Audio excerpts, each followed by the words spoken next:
What's good, my people? Welcome back to EMGM Sports. I'm your boy Enzo. I hope everyone is doing well. Now, let's talk Anthony Yarde, man. What happened?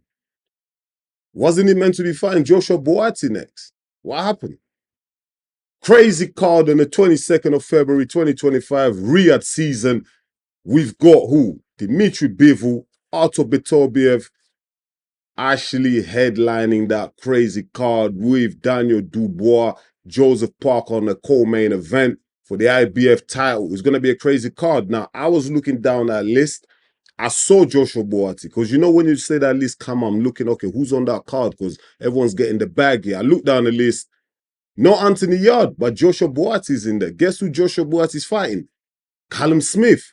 It didn't make no sense. I thought Anthony Yarde will be fighting Joshua Buatsi next.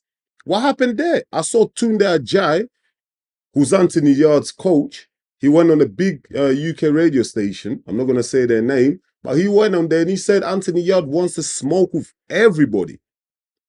Do you know what I mean? He wants to smoke with everybody. Buatsi, anybody. Do you know what I mean? Anthony Yarde is not scared of nobody. He even said Anthony Yarde will move up to cruiserweight to challenge Billim Smith. Do you know what I mean? Billim Smith. That's what Tunde Ajayi, the coach for Anthony Yarde, said. We really thought after Anthony Yarde fought, what's his name? Ralph Vilkins. I don't know if I'm pronouncing the guy's name correctly. Forgive me. But we thought that Joshua Buatsi fight was next. So Joshua Buatsi was ringside. We all thought, yo, them two want that smoke. Anthony Yarde ain't no slouch. He's gone up against what? Kovalev for the title. He's gone up against Artur Beterbiev, who's now the undisputed light heavyweight champion of the world. Like Anthony Yarde, when he comes to like challenging himself, he's proven that. Yes, he's come up short. Yeah, we can forgive him for that. You're talking about arguably two of the greatest light heavyweights of all time. So anyone can come up short against those two guys. They're elite, world-class fighters. So listen, no dirt on Anthony Yarde there. But I feel like this is a big missed opportunity for Anthony Yarde, man. Do you know what I mean? We still haven't seen Anthony Yarde in a Riyad season card. What's going on with that? Now, we know the problems that Anthony Yarde has had with Frank Warren in the past, or in recent years, with the negotiation, contracts. Is Frank Warren still has the rights to Anthony Yarde? Is Anthony Yarde a free agent? Can Anthony Yarde negotiate his own fights? Now, the last Anthony Yarde fight, he fought under Ben Shalom. Ben Shalom is got beef with Frank Warren and Eddie Hearn. Eddie Hearn, Frank Warren, they're trying to freeze out Ben Shalom. They don't want him around. They don't want to work with him. Anthony Yarde went and worked with him. Like, again, pissing Frank Warren off. Do you know what I mean? So has Frank Warren decided to freeze out Anthony Yarde, like just sideline him, say, yo, you go stand in the corner over there, you're not going to get this bag. Because say whatever you want about Frank Warren, yeah? Call him whatever you want. But right now, yeah, this guy, he's got the boxing world on a chokehold, especially the heavyweight division. He's the guy. He's got what? 5 fighters in the top 6 or whatever. He's got Joseph Parker, Zhilei Zhang, Daniel Dubois, Tyson Fury. These guys are all Frank Warren, man. Do you know what I mean? They're all Frank Warren. Like Frank Warren right now, he's that guy. Eddie Hearn, he's on a decline. Like he ain't got no guys at the top. Anthony Joshua ain't at the top right now. So and that's Eddie Hearn's cash cow. And he's not around. Excuse me. Joshua ain't around. So was it a miscalculation from Anthony Yarde and his team to go against Frank Warren? At this moment of time, as we speak right now, it looks real bad for Anthony Yarde because at 33 years old, we want to see Anthony Yarde in all the big fights. We don't want to see him at York Hall, at the Copper Box, none of that. We want to see him at the big cards. We want to see him on a Riyadh season card, like the one that's coming up on the 22nd of February 2025. That would have been the ideal time to fight Joshua Buatsi. These two guys are getting on in age and everything like that. We want to see these guys slug it out right now rather than later. We don't want to see them fighting at 37. We want to fight now. And the way both of these guys were going back and forth on the internet, I even saw Anthony Yarde. He went on a radio and a station and he was saying basically he rang Joshua Buatsi himself and talked about them two fighting. So what's going on? What happened there? Who's to blame here?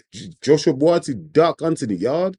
Like that's not gonna happen. Joshua Buatsi ain't ducking nobody. Anthony Yard is not ducking nobody. It has to be some type of mismanagement. It must be the only conclusion I can come up to is Frank Warren. Frank Warren won't have Anthony Yard on this Riyad card. It's frozen him out. Now, is Anthony Yard a victim or is he the architect of his own downfall? I think it's a bit of both, somewhere in between. Do you know what I mean? Sometimes you can't play your cards too early. Sometimes, yeah, you want to be in charge of your own destiny. You want to negotiate your own deals. You want to be your own boss and all that. I get all that. Like the Mayweather blueprint, it worked well for Mayweather. I don't know who else has followed that blueprint and it's really worked for them, yeah? But most fighters are under big promoters, under a big household promotion like company, boxing promotion company. Do you know what I mean? And Anthony Yard going against Frank Warren, maybe Anthony Yard just played his cards a bit too early. Maybe he just beat more than he can chew. Because right now, he's looking real bad, isn't it? Right now, he's looking like the little beef that he had with Frank Warren over the contract negotiations. It's impacting his career negatively, like in a negative way. Because right now, Anthony Yard, the fight that we want to see him on, Joshua Buatsi, is not happening. The last fight, Ralph Wilkins, we wasn't really happy with Anthony Yard. It was a subpar performance by Anthony Yard. Like, obviously, look, he knocked down my guy in the first round. But for the rest of the fight, he didn't really look convincing, did he? He didn't look convincing. He was taking a lot of punishment in that fight. I wouldn't say it was like hurt, but he was taking a lot of unnecessary shot that we know Anthony Yard should have been taking. So obviously we can blame that on what? Ring rust. He had a long layoff.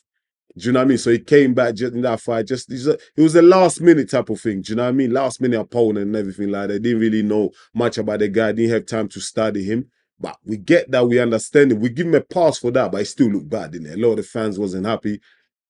And Anthony Yard has to be careful with the narrative that's being portrayed in the media about him. You know, he has to be really, really careful about that. I think you have to look at that. You might shrug it off and say, nah, I don't really care. I know what I'm about, but still, you have to be careful about the narratives. Do you know what I mean? Like, it's not looking good out there for Anthony Yard. And I like Anthony Yard. Me and Anthony Yard, we come from the same estate in East London. So I'm always rooting for Anthony Yard. I'm never going to be like too hard on him or anything like that because I like him. I've seen him since he was a kid grow up. And I'm just happy that someone from my area has made it to some level of stardom. I'm happy for him. And I want him to get to the bag. But he's going to get to these bags by having these big fights. Like him and Joshua Buatsi, that's a crazy British dust-up. Do you know what I mean? And we want to see that. And it's a shame that he has all these contract issues with Frank Warren because Frank Warren, that's the old fox, man. The guy's in charge right now. What he says goes right now. And Anthony Yard, do you know what I mean? He's been frozen out. Let's be clear. Let's be real. He's been frozen out. Whether it's his own fault or his coach's fault, management fault, one thing that is concerning, I like Tunde Ajayi, by the way. Nice guy. Tunde Ajayi, very articulate, man. I've been hearing him on the radio these days. He's going on, I don't know if he's got a new gig on the radio, but he's going on to a big radio station in the UK, talking a lot and that. And I like the way he articulates himself. I like the self-belief that he has in himself and his fight and their ability and their capabilities and what they can achieve. I really like all that. But I feel like sometimes that you have to separate the coaching side of it and the financial side of it and negotiation contracts and that. Do you know what I mean? I heard that Tunde Ajayi is not only Anthony Joshua's coach, but he's now his manager as well. Do you know what I mean? Like, I feel like, that's for me, that's too much conflict of interest right there. Do you know what I mean? Like so he coaches Yard and he gives him financial advice and management advice, how to negotiate his contracts and all that. For me personally, I'll keep the two separate. You're my coach. Let's just focus on boxing. I'll get someone else to handle the contracts and all that. But I get it, innit? Their team dynamic is a bit different. Tunde Ajayi, he's basically like a father figure to Anthony Yard. He's had him since the start, the amateurs, whatever. So they've got a crazy bond, a good relationship, basically family. So I can understand why Anthony Yard wants trusts Tunde Ajayi to like kind of deal with everything else because like I can understand that that level, you want someone there that you can trust. But for me personally, I'll kind of like, I'll separate the two. Do you know what I mean? I'll separate the two because there could be some conflict of interest there. I'm not saying that Tunde Ajayi is like gonna like price out Anthony Yarde of a lot of fights and all that, but I just feel like when you go into negotiation, like contract negotiations and all that, I feel like a lot of emotion has to be removed out of that. And Tunde Ajayi having that relationship with Anthony Yarde, they're so close, they got that bond, you know, father and son type of thing, big brother and all that. I feel like there's a lot of emotions, you know, and in business, you have to remove the emotion. If you put your emotions too much into business, you can miss out on a lot of deals, like on a big money. And I feel like that's what's happened now. Do you know what I mean? I just wonder who's advising Anthony Yarde, who's in his ear. Do you know what I mean? Who's actually talking to my man and telling him, yo, listen, your career right now is going a bit left. We need to get you back on the straight and narrow. Do you know what I mean? Like that's how I feel. That's how I feel. But hopefully Anthony Yarde can get a big fight soon. Do you know what I mean? Because Joshua Buatsi is gonna fight Callum Smith. I feel that's a good fight. I want to drop a video on that. Definitely, that's a good fight. I want to see how Joshua Buatsi adjusts, you know, to the height and everything like that, the reach of Callum Smith. That's an intriguing fight. But for Anthony Yarde, it's a sad affair. It's a sad affair. And at 33 years old, I just hope that his career doesn't just fizzle out. Do you know what I mean? Not some fighters, the career just fizzle out. I don't want that for him. I want him to have 2 or 3 more big fights before he calls it a day. Get the bag and just go off in the sunset. Do you know what I mean? But you let me know, man. What do you think is going on here? Has Anthony Yarde been frozen out? Or is Anthony Yarde the architect of his own downfall? Like, has he caused all these issues for himself? Do you know what I mean? Has he started problems and fires where there shouldn't be? You let me know in the comments, man. Let's have this conversation, and I really appreciate it. You know what I mean? And also, who should Anthony Yarde fight next? I heard him say he might fight another Lyndon Arthur. I don't want to see that fight. Please don't. If anything, just sit on a couch and wait for Joshua Buatsi or someone else that's a big name for you to come back and fight. I don't want to see Lyndon Arthur. Please, that terrible fight. I really don't want to see it. I think Anthony Yarde is above that. He's bigger than that because we've seen him. He's been in title fights, man. He's been in title fights. Not many fighters can say that. So you have to respect Anthony Yarde for that. Do you know what I mean? And I want the best for Anthony Yarde. But please, just get some people around you that can negotiate better deals for you. Even if Tunde Ajayi is there and all that, do you know what I mean? It's cool. And I know a lot of the boxing fans don't rate Tunde Ajayi as a coach. Do you know what I mean? They don't really rate my man. They don't really feel like he's a world-class coach. They don't feel like he's at a level where he can take Anthony Yarde into a championship fight and really get the best out of him and give him the best opportunity to win a title. A lot of people have a lot of doubt on Tunde Ajayi, but at the end of the day, Anthony Yarde is now 33 years old. He's been at Tunde for so many years. He's not going to change now. If he was going to change a coach, it should have been 5-6 years ago. It should have been like when after the Kovalev fight. That's when he should have changed. But the fact that he stuck to him, they've got that bond, they've got that trust, they've developed this relationship over the years. He's not going to change it now at 33 years old. Do you know? And when it comes to coaching, boxing, combat sport, it's all about the relationship that you develop with your coach. Do you know what I mean? Like, you might want Anthony Yarde to go to another coach who you think is a better coach, is more elite coach, but they might not develop that bond that you need. Do you know? And in fighting, boxing, the coach is more than just a coach, if you know what I mean. Do you know what I mean? It's like they're your mentor. There's someone that you listen to. Do you know what I mean? There's someone that you respect.